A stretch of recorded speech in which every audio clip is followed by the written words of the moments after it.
Salut à tous et bienvenue dans ce nouveau tutoriel pour HitFilm Express. Aujourd'hui, je vais vous montrer comment faire cette animation pour du texte. Allez, c'est parti!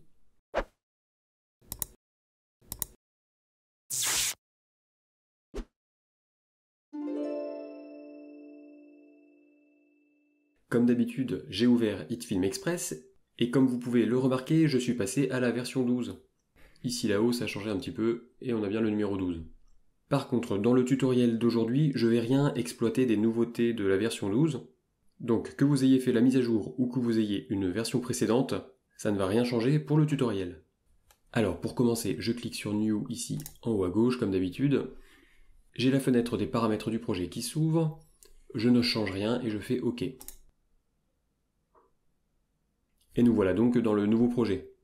La première chose à faire, c'est de créer un composite shot, et pour ça donc, je vais dans le panel média, je fais un clic droit, New, composite shot. Je ne change pas son nom, peu importe, je fais OK. Je viens sélectionner l'outil de texte ici, et je clique dans le viewer, n'importe où, et je vois le petit curseur qui clignote. Je tape mon texte, voilà, je sélectionne, et je viens changer sa taille. Donc pour ça, je vais chercher l'onglet texte ici en cliquant sur les petites flèches. Je sélectionne texte. J'agrandis la police. Voilà, 138 par là, c'est pas mal. Je viens dans Layout pour centrer un petit peu. Hop, ici et ici. Et je reprends mon outil de sélection pour remonter un tout petit peu. Voilà. Je viens dans ma timeline ici du composite shot et je vais renommer mon calque texte. Donc F2 pour renommer, je vais l'appeler texte 1.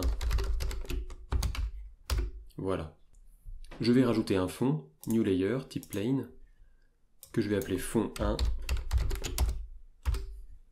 Je vais le mettre de couleur blanche. Voilà. Et c'est bon, je fais OK. Ici, il faut que je le mette au second plan, et évidemment, comme le fond et le texte sont blancs, mon texte a disparu. Je vais donc appliquer une couleur au fond. Ici, je reviens dans Effects et je viens chercher Fill Color. Je dépose l'effet Fill Color sur le fond. Je déroule. Ici, je mets le Blend Amount à 100%. Et en couleur, je vais choisir une autre couleur, du bleu, par exemple ça. Voilà. Maintenant, je vais dupliquer mes deux calques, donc le texte 1 et le fond 1. Donc ici, Duplicate, et fond 1, clic droit, Duplicate. Je vais renommer donc le fond 1 que j'ai dupliqué, je vais l'appeler fond 2. Et le texte que j'ai dupliqué, je vais l'appeler texte 2. D'ailleurs, je vais remonter fond 2 ici. Ah, et je vois une petite faute de frappe. Voilà. Dans texte 2 et fond 2, je vais simplement inverser les couleurs. Donc texte 1 est blanc et fond 1 est bleu. Donc texte 2 sera bleu et fond 2 sera blanc. C'est pour ça que j'ai utilisé l'effet Fill Color. C'est beaucoup plus facile pour copier une couleur que de passer par les outils classiques de couleur des calques. Donc je prends Fill Color, je fais clic droit, Cut sur fond 2, il redevient blanc. Je vais dans texte 2, je fais clic droit et je fais Paste pour coller. Et donc ça y est, mon texte 2 est devenu bleu et donc on le voit sur le fond blanc du fond 2. Je fais clic droit ici, je fais Collapse All pour enrouler tous les paramètres. Je viens créer un nouveau layer type Plane. Je vais le mettre de couleur rouge pour bien le visualiser. OK. Et je vais l'appeler Matte. OK. C'est grâce à ce calque que j'ai appelé Matte que je vais pouvoir faire l'animation.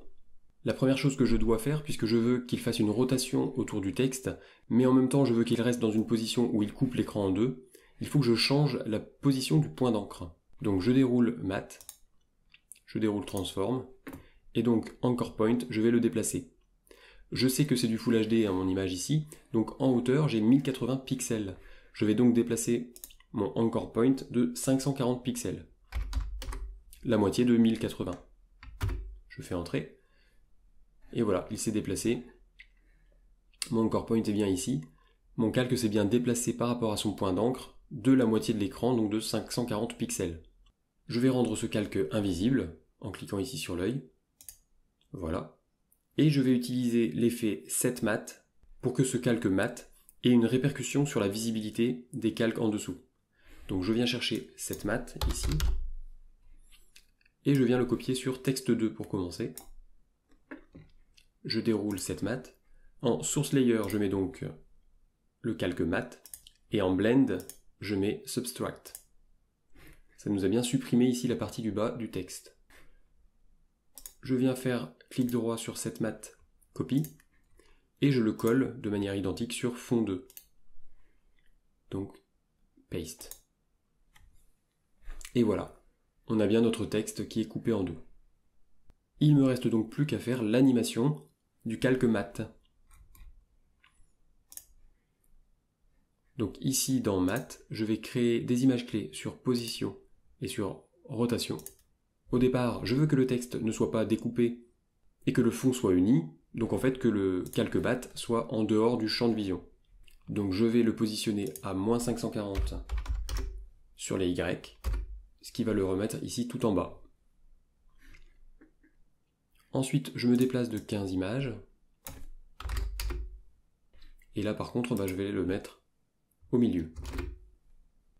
Je me redéplace de 15 images, ce qui va faire 30. Et pendant ces 15 images, je veux qu'il reste statique. Donc je vais rajouter une image clé comme ça, sans changer les paramètres.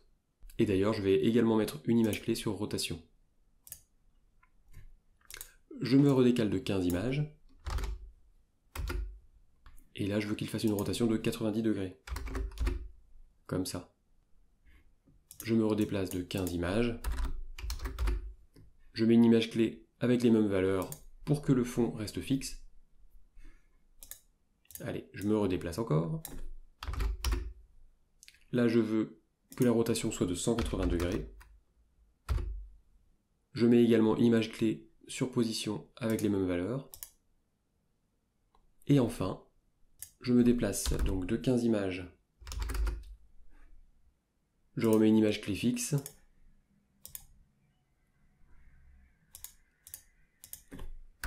Et dernière chose, 15 images après, je fais descendre mon layer.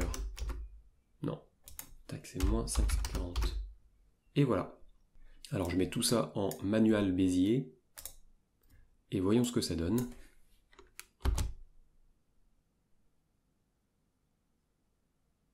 Ok, l'animation est là, mais par contre vous avez peut-être remarqué un petit défaut. Ici dans les rotations, on voit que mon calque n'est pas assez grand parce que ici, il ne couvre pas les bords quand il fait la rotation. Donc on va simplement augmenter l'échelle du calque, math, pour ne pas avoir ce problème. Bon, je vais même augmenter plus, et voilà. Et maintenant, c'est bon. Voilà, c'était tout pour ce tutoriel, mais ça me permettait de vous remontrer l'effet setMath que je trouve vraiment super. Et ça a permis aussi de faire quelques manipulations pour bien voir la différence entre Anchor Point et Position pour un calque. Mais par contre, les prochaines fois, j'essaierai d'aller un petit peu plus dans le détail dans les nouveautés de la version 12. Allez, on verra bien. À plus. C'est la fin de cette vidéo. Si tu veux apprendre à utiliser le logiciel HitFilm Express et que tu veux progresser dans le montage vidéo, alors télécharge mon guide, il est gratuit, le lien est dans la description. Et surtout, abonne-toi à la chaîne, il y a d'autres vidéos à venir. Je te dis à très vite, ciao!